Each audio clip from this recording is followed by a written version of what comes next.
Hi everyone, welcome to my channel. ನಾನು ನಿಮ್ಮ Varalakshmi. So ನಾನು ಇವಾಗ ವ್ಲಾಗ್ನ ಸ್ಟಾರ್ಟ್ ಮಾಡಿದ್ದೀನಿ. ಟೈಮ್ ಬಂದು 6 ಗಂಟೆ ಆಗಿದೆ. ಸೊ ಈಗ ಕಾಫಿ ಕುಡಿಯೋ ಟೈಮ್ ಅಂತಲೇ ಹೇಳ್ಬೋದು. ಸೊ ಈಗಷ್ಟೇ ನಾನು ಎಲ್ಲ ಫ್ರೆಶ್ ಅಪ್ ಆಗಿದ್ದೀನಿ. ಸ್ವಲ್ಪ ಹೇರ್ಗೆಲ್ಲ ಆಯಿಲ್ನ ಅಪ್ಲೈ ಮಾಡಿ ಸೊ ಈಗಷ್ಟೇ ಫ್ರೆಶ್ ಅಪ್ ಆಗಿ ಫೇಸ್ ಎಲ್ಲ ವಾಶ್ ಮಾಡಿ ಜಸ್ಟ್ ಇವಾಗ ಕಾಫಿ ಮಾಡೋಣ ಅಂತೇಳಿ ಸೊ ನಾನು ಈಗಷ್ಟೇ ಬಂದಿದ್ದೀನಿ. ಸೊ ನನ್ನ ಮಕ್ಳು ಇನ್ನೂ ಮಲ್ಕೊಂಡಿದ್ದಾರೆ. ಅವ್ರು ಎದ್ದೋಳು ಅಷ್ಟೊತ್ತಿಗೆ ನಾನು ಕಾಫಿನ ಪ್ರಿಪೇರ್ ಮಾಡಬೇಕು. ಸೊ ಇನ್ನೂ ಡಿನ್ನರ್ಗೆಲ್ಲ ಪ್ರಿಪೇರ್ ಮಾಡಬೇಕು. ಸೊ ಇವತ್ತು ಡಿನ್ನರ್ ಬಂದು ಚಪಾತಿ ಮತ್ತು ಬೀನ್ಸ್ ಪಲ್ಯ ಮಾಡೋಣ ಅಂತ ಅಂದ್ಕೊಂಡಿದ್ದೀನಿ. ನೋಡೋಣ ಇವತ್ತಿನ ದಿನ. ಸರಿ, ಈವ್ನಿಂಗಿಂದ ನಾನು ನೈಟ್ ರೊಟೀನ್ ಯಾವ ರೀತಿ ಇರುತ್ತೆ ಅಂತೇಳಿ ಶೇರ್ ಮಾಡ್ತೀನಿ. ನೋಡೋಣ ನಾನು ಯಾವ ರೀತಿ ಬೀನ್ಸ್ ಪಲ್ಯ ಮಾಡ್ತೀನಿ ಅಂತ ನಿಮ್ಮ ಜೊತೆ ಶೇರ್ ಮಾಡ್ಕೊಳ್ತೀನಿ. ಸ್ವಲ್ಪ ಕೋಲ್ಡ್ ಆಗಿದೆ, ಸ್ವಲ್ಪ ಅಡ್ಜಸ್ಟ್ ಮಾಡ್ಕೊಳ್ಳಿ. ಸೊ ನಾನು ಊರಿಗೆ ಹೋಗಿ ಬಂದಂಗಿಂದ ಸ್ವಲ್ಪ ಹುಷಾರು ತಪ್ಪಿದೆ. ಸ್ವಲ್ಪ ಕೋಲ್ಡ್ ಆಗಿದೆ ಅಂತಲೇ ಇರ್ಬೋದು. ನನ್ನ ಧ್ವನಿ ಸ್ವಲ್ಪ ಚೇಂಜಸ್ ಇದೆ, ಸ್ವಲ್ಪ ಅಡ್ಜಸ್ಟ್ ಮಾಡ್ಕೊಳ್ಳಿ. ಓಕೆ ಫ್ರೆಂಡ್ಸ್, ನೋಡೋಣ ಇವತ್ತಿನ ದಿನ ಸರಿ ಹೇಗೆ ಆಗುತ್ತೆ. ಸೊ ಬನ್ನಿ, ಇವಾಗ ನಾನು ಕಾಫಿ ಮಾಡ್ಕೊಂಡು ಫಸ್ಟಿಗೆ ಕಾಫಿ ಕುಡ್ಕೊಂಡ್ಬಿಟ್ಟು ಡಿನ್ನರ್ಗೆ ಪ್ರಿಪೇರ್ ಮಾಡಬೇಕು. ಸೊ ಬನ್ನಿ ಇವತ್ತಿನ ವ್ಲಾಗ್ ಹೇಗೆ ನಡೆಯುತ್ತೆ ಅಂತ ಹೇಳಿ ನೋಡೋಣ.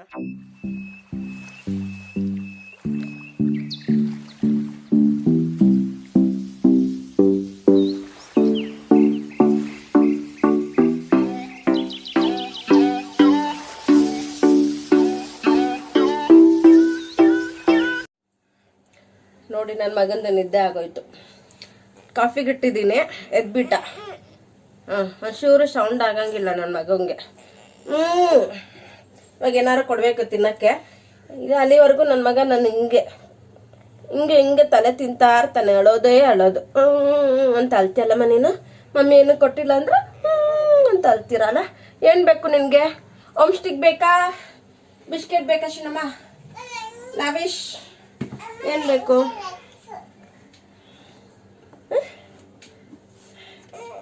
ಏನು ಬೇಕು? ಬಿಸ್ಕೆಟಾ? ಬಿಸ್ಕೆಟ್ ಬೇಕಾ? ಸೊ ನಾನು ಜಾಸ್ತಿ ಮಕ್ಕಳಿಗೆ ಬಿಸ್ಕೆಟ್ ಕೊಡಲ್ಲ, ಹೋಮ್ ಸ್ಟಿಕ್ ಜಾಸ್ತಿ ಕೊಡೋದು. ಸೊ ನಾನು ಅದನ್ನ ಲಿಂಕ್ ಹಾಕ್ತೀನಿ. ಲಿಂಕಲ್ಲ, ನಾನು ಹೋಮ್ ಸ್ಟಿಕ್ ಯಾವ ರೀತಿ ಇರುತ್ತೆ ಅಂತೇಳಿ ಸೊ ನಿಮ್ಮ ಜೊತೆ ಶೇರ್ ಮಾಡ್ಕೊಳ್ತೀನಿ. ಜಾಸ್ತಿ ನಮ್ಮ ಮನೆಗೆ ಸ್ನ್ಯಾಕ್ಸ್ ಅಂತ ತರೋದೇ ಅಷ್ಟೇ. ಚಿಪ್ಸು, ಪೊಟೊಟೊ ಚಿಪ್ಸ್ ಮತ್ತು ಹೋಮ್ ಸ್ಟಿಕ್ ಮಕ್ಕಳಿಗೆ ತಿನ್ನೋದಕ್ಕೆ ಅಂತ ಸೊ ಹೋಮ್ ಸ್ಟಿಕ್ನ ತರೋದು. ಬಿಸ್ಕೆಟ್ ತುಂಬ ಕಡಿಮೆ ಮನೆಯಲ್ಲಿ ಇರುತ್ತೆ. ಸೊ ಎಮರ್ಜೆನ್ಸಿಗೆ ಅಂತ ಯಾರು ಮನೆಗೆ ಗೆಸ್ಟ್ ಬರ್ತಾರೆ ಅಂತ ಅಂದರೆ ಜಸ್ಟ್ ಮನೇಲಿ ಇಟ್ಕೊಳ್ತೀನಿ. ಜಾಸ್ತಿ ಮಕ್ಳಿಗೆ ಕೊಡಲ್ಲ. ಸೊ ಬಿಸ್ಕೆಟ್ ಅಷ್ಟು ಹೆಲ್ತ್ಗೆ ಒಳ್ಳೇದು ಅಲ್ಲ ಮಕ್ಕಳಿಗೆ ಬಿಸ್ಕೆಟ್ ಕೊಟ್ಟರೆ ಏನಂದರೆ ಊಟ ಬಿಟ್ಬಿಡ್ತಾರೆ. ಸೊ ಅದಕ್ಕೆ ನಾವು ಜಾಸ್ತಿ ಕೊಡಲ್ಲ, ಅಪರೂಪ ಕೊಡ್ತೀನಿ. ಜಾಸ್ತಿ ಅಂದರೆ ಹೋಮ್ ಸ್ಟಿಕ್ ತುಂಬ ಇಷ್ಟಪಟ್ಟು ತಿಂತಾರೆ. ಸೊ ನಮ್ಮ ಲಿಕ್ಕಿ ಕಮ್ಮಿ, ನನ್ನ ಮಗ ತಿಂತಾನೆ. ಲಿಕ್ಕಿ ಇಡಿ. ಯಾವುದು? ರಸ್ಕ್ ಬೇಕಾ? ಯಾವುದು? ಇರೋ ಹಾಲು ಮಾಡ್ಕೊಡ್ತೀನಿ, ಹಾಲು ಜೊತೆ ತಿನ್ನು. ಲಿಕ್ಕಿ ಹಾಲು ಜೊತೆ ತಿನ್ನಾಯ್ತಾ? ಆಟಾಡಮ್ಮ, ಆಟಾಡ್ತೀಯಾ? ನೋಡಿ, ಈಗ ಫುಲ್ ಖುಷಿ ಆಗ್ಬಿಟ್ಟ ಬಿಸ್ಕೆಟ್ ಕೊಟ್ಟಿದ ತಕ್ಷಣ. ಒಟ್ನಲ್ಲಿ ಏನಾರು ಕುರ್ಕುರಿ ಕೊಡ್ತಾನೆ ಇರಬೇಕು ನನ್ನ ಮಗನಿಗೆ. ಇಲ್ಲ ಅಂದ್ರೆ ನನಗೇನು ಮಾಡೋಕ್ಕೆ ಬಿಡಲ್ಲ. ಇವಾಗ ನಾನು ಹೇಳಿದೆ ಅಲ್ವಾ ನಿಮಗೆ, ನನ್ನ ಮಕ್ಕಳಿಗೆ ನಾನು ಬಿಸ್ಕೆಟ್ ಜಾಸ್ತಿ ಕೊಡಲ್ಲ, ಹೋಮ್ ಸ್ಟಿಕ್ ಅಂತ ಹೇಳಿ. ಸೊ ಇದೆ ಹೋಮ್ ಸ್ಟಿಕ್ಕು. ಇದು ಓಮ್ಕಾಳು ಹಾಕಿ ಮಾಡಿರ್ತಾರೆ. ತುಂಬ ಮಕ್ಕಳಿಗೆ ಜೀರ್ಣಶಕ್ತಿ ಆಗುತ್ತೆ ಅಂತಲೇ ಹೇಳ್ಬೋದು. ಮತ್ತು ಸ್ವೀಟು ಜಾಸ್ತಿ ಇರಲ್ಲ. ಸೊ ನಾನು ಇದನ್ನು ನನ್ನ ಮಕ್ಕಳಿಗೆ ಕೊಡೋದು. ಲಿಖಿತಂಗೂ ಅಷ್ಟೇ, ಮತ್ತು ನನ್ನ ಮಗನಿಗೂ ಅದನ್ನೇ ಕೊಡೋದು. ಜಾಸ್ತಿ ಬಿಸ್ಕೆಟ್ನ ನಾನು ಕಡಿಮೆ ಕೊಡ್ತೀನಿ.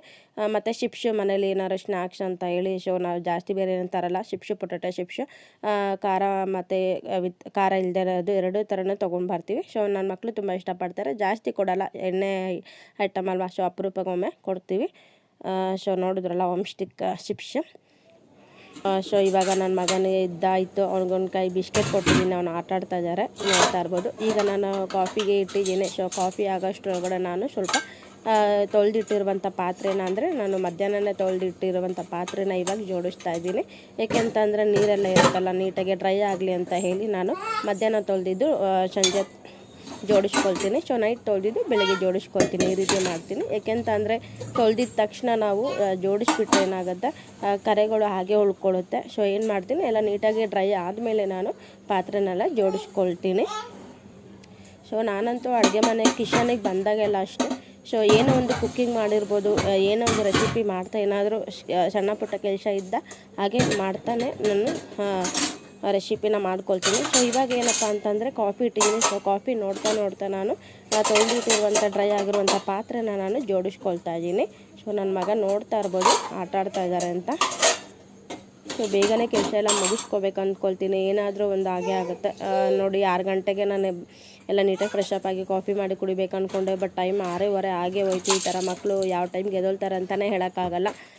ಸ್ವಲ್ಪ 5 ನಿಮಿಷ 10 ನಿಮಿಷ ಲೇಟ್ ಆಗ್ತಾನೆ ಇರುತ್ತೆ, ಮಕ್ಕಳು ಇರೋ ಮನೆ ಅಂತೂ ಕಷ್ಟನೇ. ಸೊ ಟೈಮ್ ಕರೆಕ್ಟಾಗಿ ನಾವು ಇದನ್ನೇ ಫಾಲೋ ಮಾಡ್ತೀವಿ ಅಂತ ಹೇಳೋದಕ್ಕಾಗಲ್ಲ. ಸೊ ನೋಡಿಕೊಂಡು ಮಾಡಬೇಕು. ಸೊ ಈಗ ಹಾಲು ಕುದೀತಾ ಇದೆ. ನನ್ನ ಮಗಳಿಗೆ ಹಾಲು ಬೂಸ್ಟ್ನ ಕೊಡ್ತೀನಿ, ಅವಳು ಹಾಲು ಕುಡಿಯೋದೇ ಕಡಿಮೆ. ಈಗ 1 ಮಂತಿಂದ ಕುಡಿಯೋದಕ್ಕೆ ರೂಢಿ ಆಗಿದ್ದಾಳೆ. ಸೊ ನಮ್ಮ ಲಿಖಿತಂಗಂತೂ ಹಾಲು ಅಂದರೆ ಅದೇನೋ ಗೊತ್ತಿಲ್ಲ, ಅಲರ್ಜಿ. ಅಂದರೆ ಮಗುವಿಂದನೂ ಅಷ್ಟೇ ನನ್ನ ಹಾಲು ಕುಡಿದಿದ್ದು ಅಷ್ಟೇ. ಅದು ಬಿಟ್ಟು ಮೇಲ್ ಹಾಲು ಅಂತ ಅಂದರೆ ಅವಳಿಗೆ ವಾಮಿಂಟ್ ಆದಂಗೆ ಆಗುತ್ತೆ, ಅವಳಿಗೆ ಏನೋ ಇಷ್ಟನೇ ಆಗಲ್ಲ.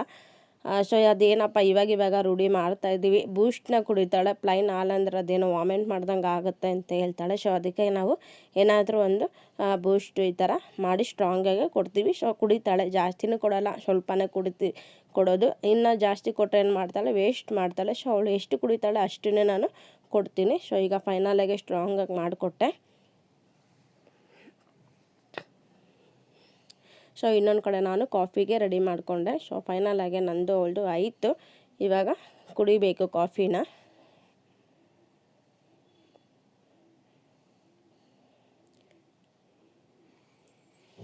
ಸೊ ನಮ್ಮನೆ ಸಾಮಾನ್ಯವಾಗಿ ಜಾಸ್ತಿ ಟೀನೇ ಕುಡಿಯೋದು. ನನಗೆ ಸ್ವಲ್ಪ ಕೋಲ್ಡ್ ಆಗಿದೆ ಅಂತ ಹೇಳಿ ಈಗ ನಾನು ಕಾಫಿನ ಮಾಡ್ಕೊಂಡಿದ್ದೀನಿ. ಸೊ ನಮ್ಮನೆ ಜಾಸ್ತಿ ಟೀನೇ ಅಂತಲೇ ಹೇಳ್ಬೋದು ಕುಡಿಯೋದು. ಸೊ ಈಗ ನನ್ನ ಹಸ್ಬೆಂಡ್ ಬಂದಾಗ ನಾನು ಬಿಸಿ ಮಾಡಿ ಕೊಡ್ತೀನಿ. ಸೊ ಈಗ ನಾನು ಮತ್ತು ಲಿಖಿತ ಕುಡಿತಾ ಇದ್ದೀವಿ. ಈಗ ನೋಡಿ ನನ್ನ ಮಗಳಿಗಂತೂ ಬಿಸ್ಕೆಟು, ಹಾಲು ಜೊತೆ ಬಿಸ್ಕೆಟ್ ಇಲ್ಲ, ಏನಾದರೂ ಸ್ನ್ಯಾಕ್ಸ್ ಕೊಡ್ತಾನೆ ಇರಬೇಕು ಅವಳಿಗೆ, ಹಾಗೆ ಕುಡಿಯೋದಿಲ್ಲ. ನೋಡಿ ನಮ್ಮ ಮಗ ಏನು ಮಾಡ್ತಾನೆ ಅಂದರೆ ಲಿಕ್ಕಿಗೆ ತಿನ್ನೋದಕ್ಕೂ ಬಿಡಲ್ಲ, ಒಂದು ಕಾಫಿ ಕುಡಿಯೋಕ್ಕೆ ಬಿಡಲ್ಲ, ತಿಂಡಿ ತಿನ್ನೋಕೆ ಬಿಡಲ್ಲ, ಎಸಿತಾನೆ ಅಲ್ವೇನೋ. ನೋಡಿ ನನ್ನ ಮಗಳಿಗೆ ಏನು ಮಾಡಬೇಕು ಅಂದರೆ ರೂಮಿಗೆ ಕರ್ಕೊಂಬಂದು ಇಲ್ಲಿ ಕುಂಡಿಸ್ಬೇಕು, ಇಲ್ಲೇ ಕುಡಿಸಿನ ನೀನು ಅಂತ, ಅಲ್ವವ? ಏನು ಕುಡಿತಿದ್ಯ ನೀನು ಲಿಕ್ಕಿ? ಮಾತಾಡು. ಹಾಂ ಏನಪ್ಪ? ಏನು ಮಾತಾಡಲ್ವಾ? ಸರಿ ಮಾತಾಡಬೇಡ, ನನ್ನ ಜೊತೆ ಮುನ್ಸ್ಕೊಂಬಿಟ್ಟಿದ್ದಾಳೆ ಲಿಕ್ಕಿ ಅಲ್ವಾ? ಇವಾಗ ನಾನು ಕಾಫಿ ಕುಡಿಬೇಕು. ಮನೆಯಲ್ಲಿ ಆಟ ಸಾಮಾನು ಏನೂ ಇಲ್ಲ ಅಂತ ಹೇಳಿ ಪಾತ್ರೆನೆಲ್ಲ ತೊಗೊಂಡು ಬಂದು ಆಟ ಆಡ್ತಾನೆ ಇರ್ತಾನೆ. ನನ್ನ ಮಗ ಅಂತೂ ತುಂಬಾ ಸೌಂಡ್ ಮಾಡ್ತಾನೆ, ಪಾತ್ರೆಯಲ್ಲೇ ಜಾಸ್ತಿ ಆಟ ಆಡೋದು ನನ್ನ ಮಗ ಅಂತೂ. ಯಪ್ಪ ನನಗಂತೂ ಸೌಂಡ್ ಕೇಳಿ ಕೇಳಿ ಕೇಳಿ ತಲೆನೋವು ಬಂದ್ಬಿಟ್ಟಿದೆ.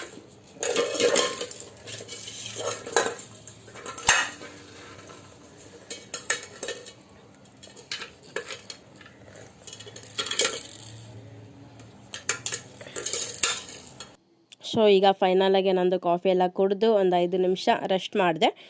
ಸೊ ಇವಾಗ ನಾನಷ್ಟೇ ಏನು ಮಾಡ್ತಾಯಿದ್ದೀನಿ ಅಂತ ಅಂದರೆ ಇವತ್ತು ಡಿನ್ನರ್ಗೆ ಅಂತ ಹೇಳಿ ಚಪಾತಿ ಮತ್ತು ಬೀನ್ಸ್ ಪಲ್ಯ ಮಾಡೋಣ ಅಂತ ಹೇಳಿ ಈಗ ನಾನು ಫಸ್ಟಿಗೆ ಗೋಧಿ ಹಿಟ್ಟನ್ನ ಮಿದಿ ಇಟ್ಬಿಡೋಣ. ಸೊ ಅದು ಸ್ವಲ್ಪ ಒಂದು 10-15 ನಿಮಿಷ ನೆನಿಬೇಕಲ್ಲ, ಅವಾಗ ಚೆನ್ನಾಗಿ ಬರುತ್ತೆ ಸಾಫ್ಟಾಗಿ ಅಂತ ಹೇಳಿ. ಸೊ ನಾನು ಫಸ್ಟಿಗೆ ಗೋಧಿ ಹಿಟ್ಟನ್ನ ಮಿದ್ದಿ ರೆಡಿ ಮಾಡ್ತಾಯಿದ್ದೀನಿ. ಸೊ ನಾನು ಯಾವಾಗಲೂ ಅಷ್ಟೇ ಯಾವುದೇ ಒಂದು ರಾಗಿ ಹಿಟ್ಟಾಗಿರ್ಬೋದು, ಗೋಧಿ ಹಿಟ್ಟಾಗಿರ್ಬೋದು, ಮೈದಾ ಪ್ರತಿಯೊಂದು ನಾನು ಏನೇ ತಂದ್ರೂ ಈ ರೀತಿ ಜರಡಿ ಹಿಡ್ದೆ ನಾನು ಪ್ರಿಪೇರ್ ಮಾಡೋದು. ಈ ರೀತಿ ಜರಡಿ ಹಿಡಿಯೋದ್ರಿಂದ ಕೆಲವೊಂದಷ್ಟು ಕಲ್ಲಾಗಿರ್ಬೋದು, ಏನೇ ಒಂದು ತುಂಬ ಕಡ್ಡಿ ಕಷಾಯ ಥರ ಧೂಳೆಲ್ಲ ಇರುತ್ತೆ. ಸೊ ಅದಕ್ಕಾಗಿ ನಾನು ಈ ರೀತಿ ಜರಡಿ ಹಿಡ್ದೆ ನಾನು ಮಾಡೋದು. ತುಂಬಾ ಗಲೀಜಿರುತ್ತೆ. ಸೊ ಅದಕ್ಕಾಗಿ ನಾನು ಈ ರೀತಿ ಜರಡಿ ಇಡ್ತೀನಿ. ಸೊ ಈಗ ಫೈನಲಾಗಿ ನನಗೆ ಎಷ್ಟು ಹಸಿಟ್ಟು ಬೇಕಾದ ನೋಡಿಕೊಂಡು ಜರಡಿ ಹಿಡ್ಕೊಂಡೆ. ಸೊ ಇವಾಗ ಇದಕ್ಕೆ ಎಲ್ಲ ನೀಟಾಗಿ ಒಂದು ಸರಿ ಈ ರೀತಿ ಮಿಕ್ಸ್ ಮಾಡಿಕೊಂಡು ಇದಕ್ಕೊಂದು ಸ್ವಲ್ಪ ರುಚಿಗೆ ತಕ್ಕಷ್ಟು ಸಣ್ಣ ಉಪ್ಪನ್ನ ಹಾಕ್ಕೊಳ್ತೀನಿ.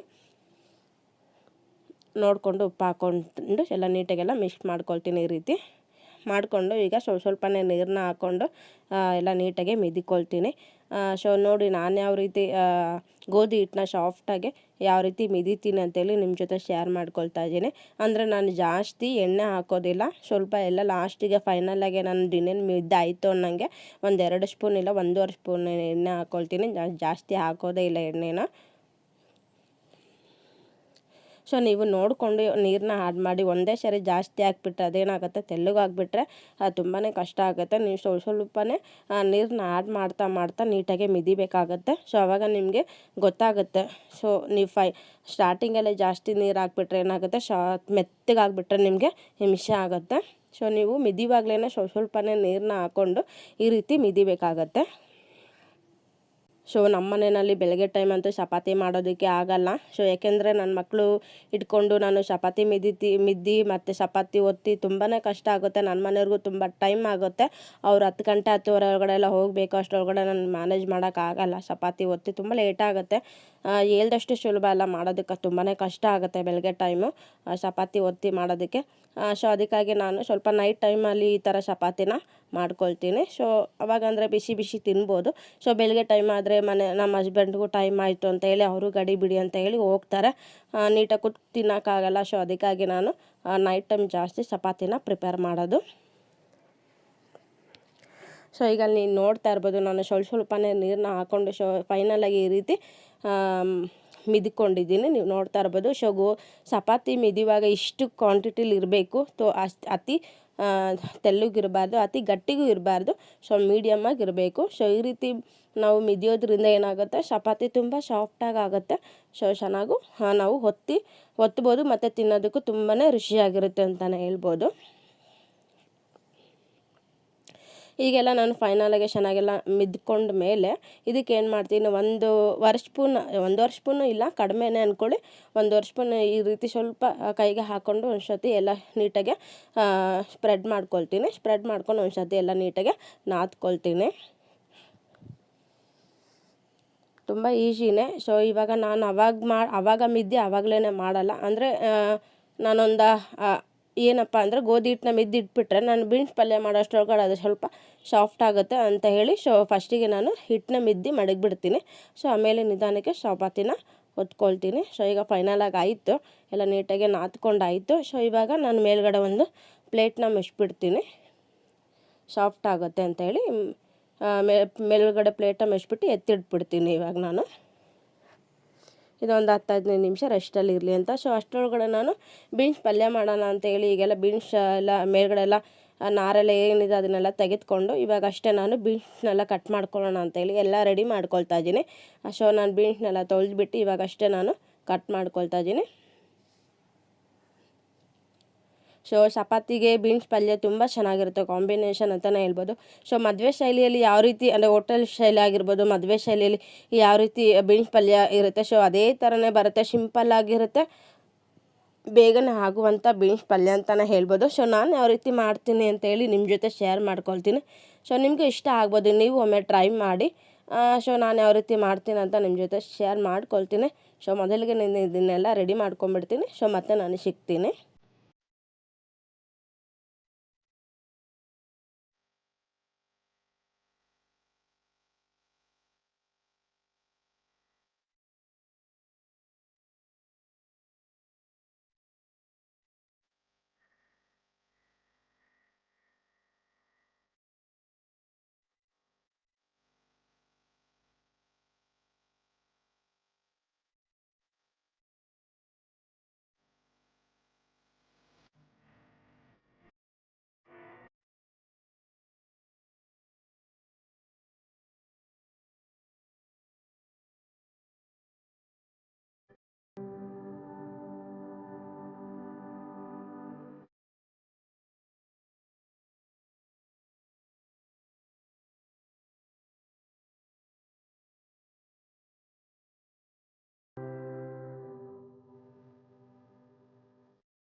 ಸೊ ಇವಾಗ ಬೀನ್ಸ್ ಪಲ್ಯ ಮಾಡೋದಕ್ಕೆಲ್ಲ ರೆಡಿ ಆಯಿತು. ನೋಡ್ತಾ ಇರ್ಬೋದು. ಈಗ ಫಸ್ಟಿಗೆ ಏನು ಮಾಡ್ತೀನಿ ಅಂತಂದರೆ ಬೀನ್ಸ್ ಪಲ್ಯ ಮಾಡೋದಕ್ಕೆ ಸೊ ಫಸ್ಟಿಗೆ ಬೀನ್ಸ್ನ ನಾನು ಒಂದು ಬಾಣಲಿಗೆ ಹಾಕ್ಕೊಂಡು ಬೇಯಿಸ್ಕೊಳ್ತೀನಿ. ಸೊ ಹಾಗೆ ಮಾಡೋದ್ರಿಂದ ಸ್ವಲ್ಪ ಬೀನ್ಸ್ ತಿನ್ನೋದಕ್ಕೆ ಅಷ್ಟು ಬೆಂದಿರಲ್ಲ. ಸೊ ಫಸ್ಟಿಗೆ ನಾವು ಈ ಪ್ರೊಸೆಸ್ನ ಮಾಡೋದ್ರಿಂದ ಚೆನ್ನಾಗಿರುತ್ತೆ ತಿನ್ನೋದಕ್ಕೆ. ಸೊ ಫಸ್ಟಿಗೆ ನಾನು ಇದು ಕಟ್ ಮಾಡ್ಕೊಂಡಿರುವಂಥ ಬೀನ್ಸ್ನ ಏನು ಮಾಡ್ತೀನಿ, ಒಂದು ಬಾಣಲಿಗೆ ಹಾಕ್ಕೊಳ್ತೀನಿ. ಸೊ ಈ ಬಾಣಲಿಗೆ ಹಾಕ್ಕೊಂಡು ಇದಕ್ಕೊಂದು ಸ್ವಲ್ಪ ರುಚಿಗೆ ತಕ್ಕಷ್ಟು ದಪ್ಪುಪ್ಪನ್ನ ಹಾಕ್ಕೊಳ್ತೀನಿ. ಜಾಸ್ತಿ ಹಾಕೋದಕ್ಕೆ ಹೋಗ್ಬಿಡಿ, ಯಾಕೆಂತಂದರೆ ಉಪ್ಪಾಯಿತು ಅಂದರೆ ತಿನ್ನೋದಕ್ಕಾಗಲ್ಲ. ಅದಕ್ಕೆ ಸ್ವಲ್ಪ ನೋಡಿಕೊಂಡು ಹಾಕ್ಕೊಳ್ಳಿ. ಸೊ ಉಪ್ಪು ಹಾಕೋದ್ರಿಂದ ಏನಾಗುತ್ತೆ ಅಂದರೆ ಬೀನ್ಸ್ ಸ್ವಲ್ಪ ಚೆನ್ನಾಗಿ ಬೆಂದಿರುತ್ತೆ ಮತ್ತು ರುಚಿನೇ ಬೇರೆ ಅಂತಲೇ ಹೇಳ್ಬೋದು. ಇವಾಗ ಒಂದು ಸ್ವಲ್ಪ ನೀರನ್ನ ಹಾಕ್ಕೊಳ್ಳಿ, ಜಾಸ್ತಿ ನೀರು ಹಾಕೋಕ್ಕೆ ಹೋಗ್ಬೇಡಿ. ಸ್ವಲ್ಪ ಬೀನ್ಸ್ ಮುಳುಗೋ ಥರ ನೀವು ನೀರನ್ನ ಆ್ಯಡ್ ಮಾಡೋದ್ರಿಂದ ಸ್ವಲ್ಪ ಬೀನ್ಸ್ ಬೇಯಲಿ ಅನ್ನೋದಕ್ಕಾಗಿ ನಾನು ಈ ರೀತಿ ನೀರನ್ನ ಹಾಕ್ತಾ ಇರೋದು. ಸ್ವಲ್ಪನೇ ಹಾಕಿ ಜಾಸ್ತಿ ಹಾಕೋದಕ್ಕೆ ಹೋಗಬೇಡಿ. ಸೊ ಇವಾಗ ಇದನ್ನ ಏನು ಮಾಡ್ತೀರಾ, ಒಂದು ಸ್ವಲ್ಪ ಒಂದು 5ರಿಂದ 10 ನಿಮಿಷ ಸ್ವಲ್ಪ ಬೇಯಿಸ್ಕೊಳ್ಳಿ. ಸೊ ಬೇಯಿಸ್ಕೊಂಡು ನಾವು ಒಗ್ಗರಣೆ ಕೊಡೋದ್ರಿಂದ ಸೊ ಬೀನ್ಸ್ ಪಲ್ಯ ತುಂಬ ಚೆನ್ನಾಗಿರುತ್ತೆ. ಸೊ ತಿನ್ನೋದಕ್ಕೂ ತುಂಬ ಚೆನ್ನಾಗಿರುತ್ತೆ. ಇಲ್ಲಾಂದರೆ ಬೇಯಿಸದೆ ಮಾಡ್ತೀನಿ ಅಂತ ಅಂದರೆ ಏನಾಗುತ್ತೆ, ಸ್ವಲ್ಪ ಹಸಿ ಹಸಿಯಾಗಿ ಇರುತ್ತೆ. ಸೊ ಅದಕ್ಕೆ ನಿಮಗೆ ಹೇಳ್ತಾ ಇರೋದು. ಇಲ್ಲಾಂದರೆ ಎಣ್ಣೆನಲ್ಲೇ ಜಾಸ್ತಿ ನಾವು ಬೇಯಿಸ್ಬೋದು. ಸೊ ಈ ರೀತಿ ಮಾಡೋದ್ರಿಂದ ಇದು ರುಚಿನೇ ಬೇರೆ ಅಂತಲೇ ಹೇಳ್ಬೋದು. ಸೊ ಈಗ ಫೈನಲ್ ಆಗಿ ನಾನು ಬೀನ್ಸ್ ಪಲ್ಯ ಮಾಡೋದಕ್ಕೆ ಬೀನ್ಸ್ ಎಲ್ಲ ರೆಡಿ ಆಯಿತು. ಸೊ ಅದನ್ನೆಲ್ಲ ಸ್ವಲ್ಪ ನೀರು ಸೋರ್ಲು ಹಾಕ್ಕೊಂಡು ಇವಾಗ ಒಗ್ಗರಣೆ ಮಾಡೋದಕ್ಕೆ ಬಾಣಲಿ ಇಟ್ಟಿದ್ದೀನಿ. ಅದಕ್ಕೊಂದು 2-3 ಸ್ಪೂನ್ ಎಣ್ಣೆ ಹಾಕ್ಕೊಳ್ತಾ ಇದ್ದೀನಿ. ಜಾಸ್ತಿ ಎಣ್ಣೆ ಹಾಕೋದಕ್ಕೆ ಹೋಗಬೇಡಿ. ಒಂದು 2-3 ಸ್ಪೂನ್ ಎಣ್ಣೆ ಹಾಕ್ಕೊಂಡು ಒಂದು ಸ್ವಲ್ಪ ಅದಕ್ಕೊಂದು ಅರ್ಧ ಸ್ಪೂನು ಸಾಸಿವೆನ ಹಾಕಿ, ಮತ್ತು ಸಾಸಿವೆ ಚಟ್ ಅಂತ ಅಂದಮೇಲೆ ಒಂದೂವರೆ ಸ್ಪೂನ್ 2 ಸ್ಪೂನ್ ಉದ್ದಿನಬೇಳೆ ಮತ್ತು ಕಡಲೆಬೇಳೆ 2 ಸ್ಪೂನ್, ಅದು ಮತ್ತು ಕಡಲೆಬೇಳೆ 2 ಸ್ಪೂನು, ಬೇಳೆ ಮತ್ತು ಉದ್ದಿನಬೇಳೆ 2 ಸ್ಪೂನ್ ಹಾಕ್ಕೊಳ್ಳಿ. ತುಂಬ ಚೆನ್ನಾಗಿರುತ್ತೆ ಬೀನ್ಸ್ ಪಲ್ಯಕ್ಕೆ, ತುಂಬ ಚೆನ್ನಾಗಿರುತ್ತೆ ಅಂತ ಹೇಳ್ಬೋದು. ಇದು ಸ್ವಲ್ಪ ಚೆನ್ನಾಗೆ ಬೇಯಬೇಕು, ಅಂದರೆ 2 ನಿಮಿಷ ಕಾಲ ನೀವು ಈ ರೀತಿ ಚೆನ್ನಾಗೆ ಫ್ರೈ ಮಾಡ್ಕೊಳ್ಳಿ. ಸೊ ಫ್ರೈ ಮಾಡಿದ್ಮೇಲೆ ಕರಿಬೇವನ್ನ ಹಾಕ್ಕೊಳ್ಳಿ. ಕರಿಬೇವನ್ನ ಸ್ವಲ್ಪ 1-2 ನಿಮಿಷ ಫ್ರೈ ಮಾಡ್ಕೊಳ್ಳಿ. ತುಂಬಾ ಚೆನ್ನಾಗಿರುತ್ತೆ, ಬೇಗ ಆಗುವಂಥ ಪಲ್ಯ ಅಂತಲೇ ಹೇಳ್ಬೋದು. ಸೊ ಈ ರೆಸಿಪಿ ನೀವು ಟ್ರೈ ಮಾಡಿ, ತುಂಬಾ ಚೆನ್ನಾಗಿರುತ್ತೆ, ನೀವು ಸಹ ಇಷ್ಟಪಡ್ತೀರಾ ಅಂತಲೇ ಹೇಳ್ಬೋದು. ಸೊ ಇವಾಗ ಕರಿಬೇವನ್ನ 1-2 ನಿಮಿಷ ನೀವು ಫ್ರೈ ಮಾಡಿದ್ಮೇಲೆ ಈಗ ನೀವು ಇದಕ್ಕೆ ಒಣಮೆಣ್ಸಿನ್ಕಾಯಿನ ಹಾಕ್ಕೊಳ್ಳಿ. ಖಾರ ನೋಡಿಕೊಂಡು ಒಣಮೆಣ್ಸಿನ್ಕಾಯಿ ಹಾಕೋಬೋದು. ನೀವು ಬೇಕು ಅಂತ ಅಂದರೆ ಹಸಿಮೆಣ್ಸಿನ್ಕಾಯಿನೂ ಹಾಕೋಬೋದು. ಉದ್ದ ಕಟ್ ಮಾಡಿ ಹಸಿಮೆಣ್ಸಿನ್ಕಾಯಿನ ಬೇಕಾದ್ರೆ ಆ್ಯಡ್ ಮಾಡ್ಬೋದು. ಬಟ್ ನಾನು ಇಲ್ಲಿ ಆ್ಯಡ್ ಮಾಡಿಲ್ಲ, ನಾನು ಒಣಮೆಣ್ಸಿನ್ಕಾಯಿನ ಆ್ಯಡ್ ಮಾಡ್ಕೊಳ್ತಾ ಇದ್ದೀನಿ. ಸೊ ಏಕೆಂದರೆ ನನ್ನ ಮಕ್ಕಳು ಸಹ ಬೀನ್ಸ್ ಪಲ್ಯ ತುಂಬ ಇಷ್ಟಪಟ್ಟು ತಿಂತಾರೆ. ಸ್ವಲ್ಪ ಹಸಿಮೆಣ್ಸಿನ್ಕಾಯಿ ಖಾರ ಆಗಿಬಿಟ್ರೆ ತಿನ್ನಲ್ಲ ಅಂತೇಳಿ ನಾನು ಬರೀ ಒಣಮೆಣ್ಸಿನ್ಕಾಯಿನ ಹಾಕಿದ್ದೀನಿ. ಮತ್ತು ನಾನು ಮೆಣಸಿನ್ಕಾಯಿನ ಫ್ರೈ ಮಾಡಿದ್ಮೇಲೆ ಇವಾಗ ಕಟ್ ಮಾಡ್ಕೊಂಡಿರುವಂಥ ಈರುಳ್ಳಿನ ಹಾಕ್ಕೊಳ್ತಾ ಇದ್ದೀನಿ. ಹಾಕ್ಕೊಂಡು ಅದನ್ನು 1-2 ನಿಮಿಷ ಚೆನ್ನಾಗಿ ಫ್ರೈ ಮಾಡಿ, ಸ್ವಲ್ಪ ಕಲರ್ ಚೇಂಜ್ ಆಗೋ ತನಕ ಚೆನ್ನಾಗಿ ಫ್ರೈ ಮಾಡ್ಕೋಬೇಕಾಗತ್ತೆ.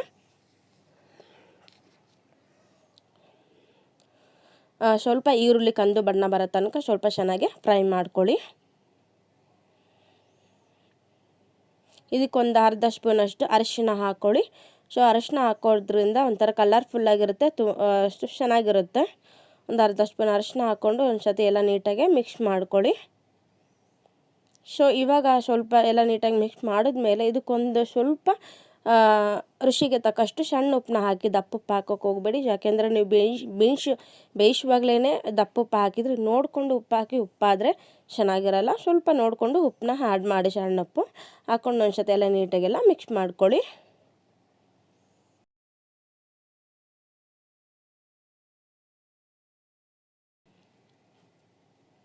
ಹೀಗೆ ಚೆನ್ನಾಗಿ ಫ್ರೈ ಮಾಡಿದ್ಮೇಲೆ ಇದಕ್ಕೊಂದು ತುರಿದಿಟ್ಕೊಂಡಿರುವಂಥ ತೆಂಗಿನಕಾಯಿನ ಹಾಕಿ, ಹಸಿ ತೆಂಗಿನಕಾಯಿ ತುಂಬಾ ಚೆನ್ನಾಗಿರುತ್ತೆ. ಹಸಿ ತೆಂಗಿನಕಾಯಿ ಹಾಕೋದ್ರಿಂದ ಒಂಥರ ತುಂಬ ಚೆನ್ನಾಗಿರುತ್ತೆ, ತಿಂತಾಯಿದ್ರೆ ಒಂಥರ ಬೇರೆ ರುಚಿನೇ ಬೇರೆ ಅಂತಲೇ ಹೇಳ್ಬೋದು ತೆಂಗಿನಕಾಯಿ ಹಾಕೋದ್ರಿಂದ.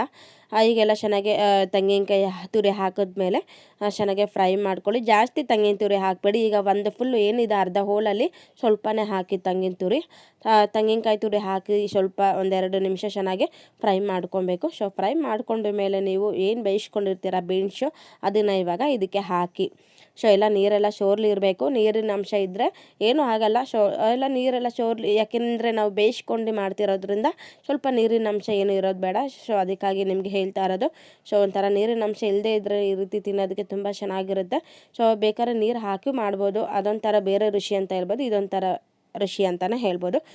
ಬಟ್ ಇವಾಗ ನಾನು ಎಲ್ಲ ನೀಟಾಗಿ ಬೀನ್ಸ್ ಎಲ್ಲ ಹಾಕಿ ಚೆನ್ನಾಗೆಲ್ಲ ಒಂದು ಸತಿ ನೀಟಾಗಿ ಹೊಂದ್ಕೊಳ್ಳೋ ಥರ ಎಲ್ಲ ನೀಟಾಗಿ ಮಿಕ್ಸ್ ಮಾಡ್ಕೊಳ್ತಾ ಇದ್ದೀನಿ. ಸೊ ನೋಡ್ತಾ ಇರ್ಬೋದು, ಕಡಿಮೆ ಸಮಯದಲ್ಲಿ ನಾವು ಈ ಥರ ಬೀನ್ಸ್ ಪಲ್ಯನ ರುಚಿಕರವಾಗಿರುವಂಥ ಬೀನ್ಸ್ ಪಲ್ಯನ ಎಷ್ಟು ಸುಲಭವಾಗಿ ಮಾಡ್ಬೋದು ಅಂತ ಹೇಳಿ ನೋಡ್ತಾ ಇರ್ಬೋದು ನೀವು. ಈಗೆಲ್ಲ ನೀಟಾಗಿ ಒಂದು 5 ನಿಮಿಷ ಕಾಲ ನೀವು ಚೆನ್ನಾಗಿ ಫ್ರೈ ಮಾಡ್ತಾಯಿದ್ರೆ ಒಂಥರ ಚೆನ್ನಾಗಿರುತ್ತೆ. ಸೊ ಈಗ ಫೈನಲಾಗಿ ನಂದು ಆಯಿತು ಬೀನ್ಸ್ ಪಲ್ಯ ಮಾಡಿ. ಈಗ ಕೊನೆಯಲ್ಲಿ ನಾನು ಕೊತ್ತಂಬರಿ ಏನು ಕಟ್ ಮಾಡ್ಕೊಂಡಿದ್ದೀನೋ ಅದನ್ನು ಲಾಸ್ಟಿಗೆ ಉದುರಿಸ್ಬಿಟ್ಟು ಒಂದು ಸತಿ ಎಲ್ಲ ನೀಟಾಗಿ ಮಿಕ್ಸ್ ಮಾಡ್ಕೊಳ್ತೀನಿ. 2 ನಿಮಿಷ ನಾನು ಎಲ್ಲ ನೀಟಾಗಿ ಮಿಕ್ಸ್ ಮಾಡ್ಕೊಂಡ್ಮೇಲೆ ಸೊ ಗ್ಯಾಸ್ನ ಆಫ್ ಮಾಡ್ತೀನಿ. ಸೊ ನೋಡಿದ್ರಲ್ಲ ಫ್ರೆಂಡ್ಸ್, ಇವತ್ತಿನ ರೆಸಿಪಿ ಬಂದು ಬೀನ್ಸ್ ಪಲ್ಯ ಎಷ್ಟು ಸುಲಭವಾಗಿ ಮಾಡ್ಬೋದು ಅಂತ ನೀವು ಒಮ್ಮೆ ಟ್ರೈ ಮಾಡಿ. ಸೊ ನಿಮಗೂ ಸಹ ಇಷ್ಟ ಆಗುತ್ತೆ ಅಂತಲೇ ಹೇಳ್ಬೋದು. ಚಪಾತಿಗೆ ಮತ್ತು ದೋಸೆಗೆ, ರೊಟ್ಟಿಗೆ ಒಳ್ಳೆ ಕಾಂಬಿನೇಷನ್ ಅಂತಲೇ ಹೇಳ್ಬೋದು. ಎಲ್ಲದಕ್ಕಿಂತ ಚಪಾತಿಗೆ ತುಂಬಾ ಚೆನ್ನಾಗಿರುತ್ತೆ ಬೀನ್ಸ್ ಪಲ್ಯ. ಸೊ ಆರೋಗ್ಯಕ್ಕೆ ತುಂಬಾ ಒಳ್ಳೆಯದು. ನೀವು ಒಮ್ಮೆ ಟ್ರೈ ಮಾಡಿ. ಸೊ ಕೊನೆಗೆ ಇವಾಗ ಫೈನಲಾಗಿ ನಾನು ಬೀನ್ಸ್ ಪಲ್ಯನ ರೆಡಿ ಆಯಿತು. ಇವಾಗ ನೆಕ್ಸ್ಟು ಪಲ್ಯ ರೆಡಿ ಆದಮೇಲೆ ಈಗ ನಾನು ಚಪಾತಿ ಒತ್ತೋದಕ್ಕೆ ರೆಡಿ ಮಾಡಬೇಕು. ಇವಾಗ ಫೈನಲ್ ಆಗಿ ಬೀನ್ಸ್ ಪಲ್ಯ ಮಾಡಿದ್ದಾಯಿತು. ಈಗ ಚಪಾತಿ ಒತ್ತಬೇಕು. ಚಪಾತಿ ಒತ್ತಿ ನೋಡ್ತಾ ಇರ್ಬೋದು ನೀವು, ನಾನು ಬೀನ್ಸ್ ಪಲ್ಯ ಮಾಡೋ ಅಷ್ಟರೊಳಗಡೆ ಸಾಫ್ಟಾಗಿ ಆಗಿದೆ ಅಂತ. ಇವಾಗ ಏನು ಮಾಡ್ತೀನಿ, ಇದೊಂದು ಸ್ವಲ್ಪ ಈ ರೀತಿ ನಾದ್ಕೊಳ್ತೀನಿ, ಎಲ್ಲ ಹೊಂದ್ಕೊಳ್ಳಿ ಅಂತ ಹೇಳಿ ಈ ರೀತಿ ಮಾಡ್ಕೊಳ್ತೀನಿ. ಸೊ ನಾವು ಡೈರೆಕ್ಟಾಗಿ ಚಪಾತಿ ಉಂಡೆ ಮಾಡಿ ಒತ್ತೋದ್ರಿಂದ ಅಷ್ಟೊಂಥರ ಏನಂದರೆ ಹಂಗಂಗೆ ಒಂಥರ ಚೆನ್ನಾಗಿರಲ್ಲ ಅಂತಲೇ ಹೇಳ್ಬೋದು. ಸೊ ನೀವು ಯಾವುದೇ ಒಂದು ಮೈದಾ ಇದರಿಂದ ಒಂದು ಪೂರಿ ಮಾಡಿರ್ಬೋದು, ಚಪಾತಿ ಆಗಿರ್ಬೋದು, ಏನೇ ಒಂದು ಈ ರೀತಿ ನೀವು ಗೋಧಿ ಹಿಟ್ಟಿಂದ ಮಾಡಿರೋ ಒಂದ್ಸತಿ ಈ ರೀತಿ ನಾದ್ಕೊಳ್ಳಿ. ಡೈರೆಕ್ಟಾಗಿ ನೀವು ಒತ್ತೋದಕ್ಕೆ ಹೋಗಬೇಡಿ. ಸೊ ಈಗ ನಾನೆಲ್ಲ ನೀಟಾಗಿ ನಾದ್ಕೊಂಡು ಈಗ ನಾನು ಈ ರೀತಿ ಉಂಡೆ ಮಾಡಿ ಇಟ್ಕೊಂಡ್ಬಿಡ್ತೀನಿ. ಒಂದು ಕಡಿಮೆ ಉಂಡೆ ಮಾಡಿಕೊಂಡು ಎಲ್ಲ ಉಂಡೆ ಮಾಡಿ ಇಟ್ಕೊಂಡ್ಬಿಡ್ತೀನಿ. ಯಾಕೆ ಅಂತ ಅಂದರೆ ಉಂಡೆ ಮಾಡಿ ಇಟ್ಕೊಂಡ್ಬಿಟ್ರೆ ಬೇಗ ಒತ್ತಾಕ್ಬಿಡ್ಬೋದು. ಸೊ ನನಗೆ ಎಷ್ಟು ದಪ್ಪ ಬೇಕು ಎಷ್ಟು ಸಣ್ಣ ಬೇಕು ನೋಡಿಕೊಂಡು ಉಂಡೆಗಳನ್ನೆಲ್ಲ ಮಾಡಿಕೊಂಡು ರೆಡಿ ಮಾಡ್ಕೊಳ್ತೀನಿ. ಮತ್ತು ನಾನು ಎಣ್ಣೆ ಏನು ಹಾಕೋದಕ್ಕೆ ಹೋಗಲ್ಲ. ಇದಕ್ಕೆ ಏನು ಮಿದುವಾಗ ನಾನು ಸ್ವಲ್ಪ ಎಣ್ಣೆ ಹಾಕಿ ಮಿಕ್ಸ್ ಮಾಡಿರ್ತೀನಿ ಅಷ್ಟೇ. ನಾನು ಮತ್ತೆ ಎಣ್ಣೆನ ಹಾಕೋದಕ್ಕೆ ಹೋಗಲ್ಲ. ಸೊ ಎಷ್ಟು ಸಾಫ್ಟಾಗಿ ಆಗಿದೆ ನೋಡ್ತಾ ಇರ್ಬೋದು. ಸೊ ಈಗ ನಾನು ಮೇಲ್ಗಡೆ ಎಲ್ಲ ಉಂಡೆ ಎಲ್ಲ ಮಾಡಿಕೊಂಡು ಮೇಲ್ಗಡೆ ಎಲ್ಲ ಹಸಿಟ್ಟನ್ನೆಲ್ಲ ಉದುರಿಸ್ಬಿಟ್ಟು ಈಗ ನಾನು ಚಪಾತಿನ ಒತ್ತೋದಕ್ಕೆ ರೆಡಿ ಮಾಡ್ತಾಯಿದ್ದೀನಿ. ಸೊ ನಾನು ಯಾವಾಗಲೂ ಇದನ್ನು ಫಾಲೋ ಮಾಡೋದು. ಸೊ ಬೇಗನೆ ಆಗುತ್ತೆ. ನಾನು ಕೆಲವೊಂದು ಟೈಮ್ ಏನು ಮಾಡ್ತೀನಿ, ಒತ್ತಂಗೆ ಬೇಯಿಸ್ಕೊಳ್ತೀನಿ. ಇಲ್ಲಾಂದ್ರೆ ಒಂದು 5-6 ಒತ್ತಿಬಿಟ್ಟು ಒಂದು ನ್ಯೂಸ್ ಪೇಪರ್ಗೋ ಇಲ್ಲ ಒಂದು ತಟ್ಟೆಗೆ ಹಾಕ್ಕೊಂಡು ಬೇಯಿಸ್ಕೊತೀನಿ. ಸೊ ಈ ರೀತಿ ಮಾಡ್ತೀನಿ. ಇಲ್ಲ ಒಟ್ಟಿಗೆ ಮಾಡೋದ್ರಿಂದ ಏನಾಗುತ್ತೆ, ಒಂಥರ ಎಲ್ಲ ಒಣಗ್ದಂಗೆ ಆಗುತ್ತೆ. ಅದಕ್ಕೆ ನಾನು ಆವಾಗಲೇ ಬೇಯಿಸ್ಬಿಟ್ಟು ಎತ್ತಿಟ್ಬಿಡ್ತೀನಿ. ಸೊ ಬಿಸಿ ಇರುತ್ತೆ. ಸೊ ಸಾಫ್ಟಾಗಿರುತ್ತೆ ನೋಡಿ. ನಾವು ಎಷ್ಟು ಚೆನ್ನಾಗಿ ಗೋಧಿ ಹಿಟ್ಟನ್ನ ಮಿದಿತೀವಿ, ಚಪಾತಿ ಒತ್ತೋದಕ್ಕೆ ಅಷ್ಟೇ ಚೆನ್ನಾಗಾಗುತ್ತೆ. ಮಧ್ಯದಲ್ಲಿ ಒಂಚೂರು ಕಿತ್ತೋಗೋದು ಈ ರೀತಿ ಆಗೋದೇ ಇಲ್ಲ. ತುಂಬ ಚೆನ್ನಾಗಿರುತ್ತೆ. ನಾವೆಷ್ಟು ಸ್ಪ್ರೆಡ್ ಮಾಡ್ತಾ ಇರ್ತೀವಿ ಅಷ್ಟು ಸ್ಪ್ರೆಡ್ ಆಗ್ತಾನೆ ಇರುತ್ತೆ. ಸೊ ನೀವು ನೋಡ್ತಾ ಇರ್ಬೋದು, ನಾವು ಹಸಿಟ್ಟು ಕಲಿಸೋದ್ರ ಮೇಲೆ ಅದು ಡಿಪೆಂಡ್ ಆಗಿರುತ್ತೆ. ಸೊ ನಾನು ಜಾಸ್ತಿ ಎಣ್ಣೆನೂ ಹಾಕಿಲ್ಲ. ಸೊ ನೋಡ್ತಾ ಇರ್ಬೋದು ಎಷ್ಟು ಚೆನ್ನಾಗಿ ಬಂದಿದೆ ಅಂತ. ಸೊ ಇದೇ ರೀತಿ ಎಲ್ಲ ಮಾಡ್ಕೊಳ್ತೀನಿ. ತುಂಬ ತೆಳ್ಳಗೆ ನಾನು ಈ ರೀತಿ ಪ್ರೆಸ್ ಮಾಡ್ತಿರೋ ಏನಾಗುತ್ತೆ, ಕಿತ್ತೋಗೋ ಸಾಧ್ಯತೆ ಇರುತ್ತೆ. ಸೊ ನೀವು ನೋಡಿಕೊಂಡು ಮಾಡಬೇಕಾಗತ್ತೆ. ಸೊ ಈಗ ಎಲ್ಲ ನಾನು ಒತ್ಕೊಂಡ್ಬಿಡ್ತೀನಿ, ಆಮೇಲೆ ಬೇಯಿಸ್ಕೊಳ್ತೀನಿ.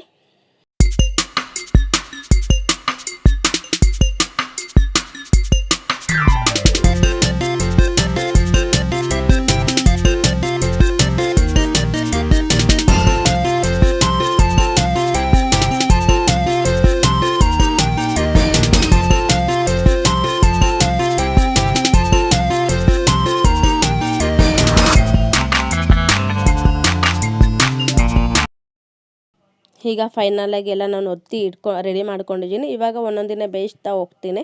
ಈಗ ನಾನು ತವ ಇಟ್ಟಿದ್ದೀನಿ. ಸೊ ತವಕ್ಕೆ ಎಣ್ಣೆನ ಒಂದ್ಸರಿ ಸವರ್ತಾ ಇದ್ದೀನಿ. ಅದು ಸ್ವಲ್ಪ ಆದಮೇಲೆ ಒಂದ್ಸರಿ ಎಣ್ಣೆನೆಲ್ಲ ನೀಟಾಗಿ ಈ ರೀತಿ ಸ್ಪ್ರೆಡ್ ಮಾಡ್ಕೊಳ್ತೀನಿ. ಸೊ ಎಲ್ಲ ಸ್ವಲ್ಪ 1-2 ನಿಮಿಷ ಹಾಗೆ ಬಿಟ್ಟು ಆಮೇಲೆ ನಾನು ಚಪಾತಿನ ಹಾಕ್ತೀನಿ. ಒತ್ತಿಟ್ಕೊಂಡಿರುವಂಥ ಚಪಾತಿ ಹಾಕಿ ಹೀಗೆ ಬೇಯಿಸ್ಕೊಳ್ತೀನಿ. ಜಾಸ್ತಿ ಬೇಯಿಸೋಕೆ ಹೋಗಲ್ಲ, ಸ್ಲೋ ಫ್ಲೇಮ್ನಲ್ಲೇ ನಾನು ಬೇಯಿಸ್ಕೊಳ್ತೀನಿ. ಈಗ ಉಲ್ಟಾ ಮಾಡಿಕೊಂಡು ಎಲ್ಲ ಕಡೆ ನೀಟಾಗಿ ಎಣ್ಣೆನ ಸವರ್ಕೊಳ್ತೀನಿ. ಸೊ ಈ ರೀತಿ ಮಾಡೋದ್ರಿಂದ ಏನಾಗುತ್ತೆ, ಎಲ್ಲ ಕಡೆ ಬೆಂದಿರುತ್ತೆ. ಸೊ ಕೆಲವೊಂದು ಕಡೆ ಬೆಂದಿಲ್ದಿದ್ದಾಗ ಏನಾಗುತ್ತೆ, ನಮಗೆ ತಿನ್ನೋದಕ್ಕೆ ಅಷ್ಟು ಚೆನ್ನಾಗಿರಲ್ಲ, ಒಂಥರ ಹೊಟ್ಟೆ ನೋವು ಬರೋ ಸಾಧ್ಯತೆ ಆಗುತ್ತೆ. ಸೊ ಎಲ್ಲ ನಾವು ನೀಟಾಗೆಲ್ಲ ಎಲ್ಲ ಕಡೆಯೂ ಬೇಯಿಸ್ಕೋಬೇಕು. ಮತ್ತು ಎಣ್ಣೆನೂ ಅಷ್ಟೇ ಎಲ್ಲ ಕಡೆ ನೀಟಾಗಿ ಈ ರೀತಿ ಸವರಿ ಸ್ಪ್ರೆಡ್ ಮಾಡೋದ್ರಿಂದ ಸೊ ಎಲ್ಲ ಕಡೆ ಸ್ಪ್ರೆಡ್ ಆಗುತ್ತೆ. ಸೊ ತಿನ್ನೋದಕ್ಕೆ ತುಂಬ ಚೆನ್ನಾಗಿರುತ್ತೆ ಅಂತಲೇ ಹೇಳ್ಬೋದು. ಹಾಕ್ಬಿಟ್ಟು ಉಲ್ಟಾ ಮಾಡಿ 2 ಕಡೆಯೂ ಎಣ್ಣೆನ ಹಾಕ್ಬಿಟ್ಟು ಜಸ್ಟ್ ಎಲ್ಲ ನೀಟಾಗಿ ಬೇಯಿಸ್ಕೋಬೇಕಾಗತ್ತೆ. ಸೊ ತುಂಬ ಅತಿಯಾಗಿ ನೀವು ಬೇಯಿಸ್ಬಿಟ್ರೂ ತಿನ್ನೋದಕ್ಕೆ ಚೆನ್ನಾಗಿರಲ್ಲ, ಒಂಥರ ಗಟ್ಟಿ ಆಗಿಬಿಡುತ್ತೆ. ಮೀಡಿಯಮ್ ಆಗಿ ಒಟ್ಟಿನಲ್ಲಿ ಈ ರೀತಿ ಮಾಡೋದ್ರಿಂದ ಏನಾಗುತ್ತೆ, ಸೊ ಬೇಗನೆ ಬೆಂದಿರುತ್ತೆ, ಎಲ್ಲ ಕಡೆನೂ ಬೆಂದಿರುತ್ತೆ ಅಂತಲೇ ಹೇಳ್ಬೋದು. ಸೊ ನೀವು ನೋಡ್ತಾ ಇರ್ಬೋದು, ಈ ರೀತಿ ಮಾಡೋದ್ರಿಂದ ಎಲ್ಲ ಕಡೆ ಬೆಂದಿರುತ್ತೆ. ಸೊ ನಾನು ಜಾಸ್ತಿನೂ ಬೇಯಿಸ್ಕೊಳ್ಳಲ್ಲ, ಮೀಡಿಯಮಾಗಿ ಬೇಯಿಸ್ಕೊಳ್ತೀನಿ. ಸೊ ಈ ಚಪಾತಿ ಏನಂದರೆ ಜಾಸ್ತಿ ಬೇಯಿಸ್ಬಿಟ್ರೆ ತಿನ್ನೋದಕ್ಕಾಗಲ್ಲ, ಒಂಥರ ರೊಟ್ಟಿ ಆದಂಗೆ ಆಗಿಬಿಡುತ್ತೆ, ಒಂಥರ ಗಟ್ಟಿಗೆ ತಿನ್ನೋದಕ್ಕಂತ ಮಕ್ಳಿಗೂ ಇಷ್ಟ ಆಗಲ್ಲ. ತಿನ್ನೋದಕ್ಕೆ ಸಾಫ್ಟಾಗಿದ್ದರೆ ಮಕ್ಕಳು ಇಷ್ಟಪಟ್ಟು ತಿಂತಾರೆ. ಸೊ ನಮ್ಮ ಮನೆಯಲ್ಲಿ ಈ ಥರನೇ ಇರಬೇಕು, ಸಾಫ್ಟಾಗಿರಬೇಕು ತಿನ್ನೋದಕ್ಕೆ. ಸೊ ಈಗ ನೋಡ್ತಾ ಇರ್ಬೋದು ಚೆನ್ನಾಗಿ ರೋಸ್ಟ್ ಆಗಿದೆ. ಸೊ ಈಗ ನಾನು ಎತ್ತಿಟ್ಕೊಳ್ತೀನಿ.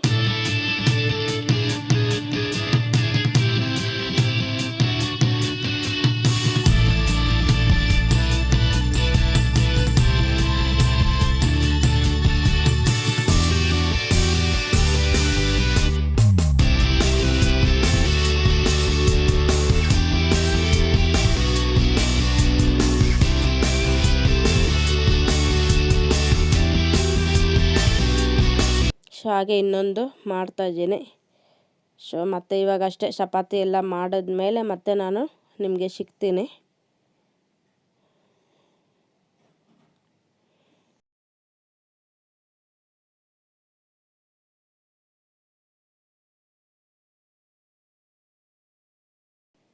ಸೊ ಫೈನಲಿಗೆ ಇವಾಗ ಆಯಿತು, ಚಪಾತಿ ಎಲ್ಲ ಮಾಡಿ ಇವಾಗ ಒಂದು ಪುಟ್ಟ ಆಲ್ಟ್ ಬಾಕ್ಸ್ಗೆ ಹಾಕ್ಕೊಂಡಿದ್ದೀನಿ ಆರೋಗುತ್ತೆ ಅಂತ ಹೇಳಿ.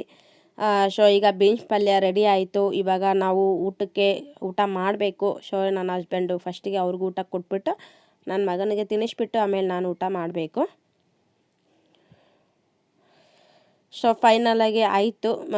ಈಗ ನಾನು ಊಟಕ್ಕೆ ಕೂತ್ಕೊಂಡೆ. ಈಗ ನಾನು ಊಟ ಮಾಡ್ತಾಯಿದ್ದೀನಿ. ನಮ್ಮ ಮನೆಯಲ್ಲಂತೂ ಎಲ್ಲ ಒಟ್ಟಿಗೆ ಕೂತು ಊಟ ಮಾಡಿ ಆಲ್ಮೋಸ್ಟ್ 1 ವರ್ಷನೇ ಆಯಿತು ಅಂದ್ಕೊಳ್ಳಿ. ಏಕೆಂದರೆ ನಮ್ಮ ಮನೆಯಲ್ಲಿ ಏನಂದರೆ ನನ್ನ ಮಗ ತುಂಬಾ ತರಲೆ, ಏನು ಊಟ ಮಾಡೋದಕ್ಕೆ ಬಿಡಲ್ಲ, ಏನಾದ್ರು ಎಳಿಯೋದು ಮಾಡೋದು ಮಾಡ್ತಾನೆ ಇರ್ತಾನೆ. ಸೊ ಅದಕ್ಕಾಗಿ ಫಸ್ಟಿಗೆ ಅವರು ಊಟ ಮಾಡ್ತಾರೆ. ನನ್ನ ಹಸ್ಬೆಂಡ್ ಮತ್ತು ಲಿಖಿತ ಅವರಿಬ್ಬರು ಜೊತೆಲಿ ಕೂತ್ಕೊ ಊಟ ಮಾಡ್ತಾರೆ. ಆಮೇಲೆ ನಾನು ಊಟ ಮಾಡ್ತೀನಿ. ಸೊ ಈಗೆಲ್ಲ ನಂದು ಅಷ್ಟೇ ಎಲ್ಲ ಊಟ ಎಲ್ಲ ಆಯಿತು. ಈಗ ಅಷ್ಟೇ ಎಲ್ಲ ಪಾತ್ರೆ ಎಲ್ಲ ತೊಳ್ದು ರೆಡಿ ಆಯಿತು. ಕಿಚನ್ ಎಲ್ಲ ನೀಟಾಗಿ ಫೈನಲಾಗಿ ತೊಳ್ದು ಎಲ್ಲ ನೀಟಾಗಿ ಇಟ್ಬಿಟ್ಟಿದ್ದೀನಿ. ಇವಾಗ ನೋಡ್ತಾ ಇರ್ಬೋದು, ಹುರುಳಿಕಾಳನ್ನ ನಾವು ನಿನ್ನೆ ಮೊಳಕೆ ಕೊಟ್ಟು ಸಾಂಬಾರು ಮಾಡೋಣ ಅಂತ ಹೇಳಿ ಈಗಷ್ಟೇ ಎಲ್ಲ ಬೆಳಗ್ಗೆ ನೆನೆಸಿರೋದೆಲ್ಲ ಕಾಳನ್ನ ಈಗೆಲ್ಲ ನೀರನ್ನು ಸೋರ್ಲು ಹಾಕಿದ್ದೀವಿ, ಮೊಳಕೆ ಬರಲಿ ಅಂತ ಹೇಳಿ ಈ ರೀತಿ ಜಾಲ್ರಿಗೆ ಹಾಕಿದ್ದೀವಿ. ಸೊ ನೀವು ನೋಡ್ತಾ ಇರ್ಬೋದು. ಸೊ ಇವತ್ತಿನ ವಿಡಿಯೋ ನಿಮಗೆ ಇಷ್ಟ ಆಗಿದೆ ಅಂದ್ಕೊಳ್ತೀನಿ.